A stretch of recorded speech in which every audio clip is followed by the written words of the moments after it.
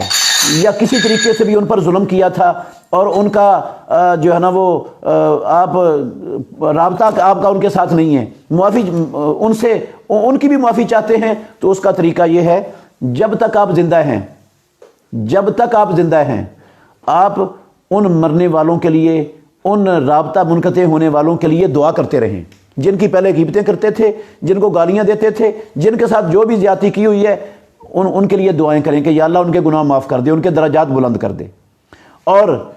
جن جن لوگوں کو معاشرے کے اندر ان کی غیبتیں کر کے ان کو رسوا کیا تھا، ان لوگوں کی کوئی نہ کوئی خوبی ڈھونڈے، کیونکہ اگر خامیاں انسانوں کے اندر ہیں نا تو خوبیاں بھی اللہ رب العالمین نے ہر انسان میں کوئی نہ کوئی خوبی بھی رکھی ہوتی ہے، تو آپ اس کی خوبی ڈھونڈیں گے تو خوبی مل جائے گی۔ جس جس مجلس میں اس کو جا کر رسوا کیا تھا اس کے عیب بیان کر کر کے اب وہاں جا کر اس کی اس خوبی کا تذکرہ بھی کریں اور پھر کہیں یا اللہ مجھے معاف کر دے، تو انشاءاللہ الرحمن اللہ سے قوی امید ہے اللہ رب العالمین معاف فرما دیں گے۔ دلیل اس کی یہ ہے محمد الرسول اللہ صلی اللہ علیہ وسلم نے فرمایا اللہ اکبر، من اخذ اموال الناس یرید اداءها ادى اللہ عنہ، جو لوگوں کے اموال لیتا ہے اور وہ ادا کرنا چاہتا ہے اللہ رب العالمین اس کی طرف سے ادا کروا دیں گے۔ اس کا مطلب ہے یا تو دنیا میں مالک الملک کوئی رستہ بتا دے گا اور اسباب پیدا کر دے گا، جن اسباب سے یہ بندہ ادا کرنے میں کامیاب ہو جائے گا، جس نے کسی کی حق تلفی کی اس لیے تھی کہ وہ واپس کرنا چاہتا تھا، مال لیا تھا واپس کرنا چاہتا تھا، لوٹانا چاہتا تھا، یا پہلے لوٹانا نہیں چاہتا تھا اب اس کو سمجھ آ گئی یا واپس کرنا چاہتا ہے، تو جس نے ارادہ کر لیا لوٹانے کا، نیت خالص کر لی، کوشش شروع کر دی، اللہ رب العالمین دنیا میں کوئی نہ کوئی رستہ نکال دے گا، اسباب پیدا کر دے گا، وہ ادا کر دے گا سب کے حقوق۔ اگر دنیا میں نہ بھی کر سکا تو آخرت میں اللہ رب العالمین ضرور بضرور جن جن کے حقوق ہیں ان کو راضی کر دے گا اور اس کی معافی کا رستہ نکل آئے گا، کیونکہ یہ رسول اللہ صلی اللہ علیہ وسلم کے الفاظ ہیں، گارنٹی امام الانبیاء کی زبان سے ہے، یہ میری بات نہیں ہے، عد اللہ عنہ، اللہ اس کی طرف سے ادا کرنے کی کوئی صورت بنا دے گا۔ لیکن من اخذ اموال الناس یرید اتلافها اتلفہ اللہ، جو لوگوں کے اموال لیتا ہے اور اس کا واپسی کا ارادہ نہیں ہے، کھانے کا ارادہ ہے، اور کہتا ہے کوئی نہیں پوچھے گا، کوئی حساب و کتاب نہیں ہونا، دیکھا جائے گا جب آگے جائیں گے،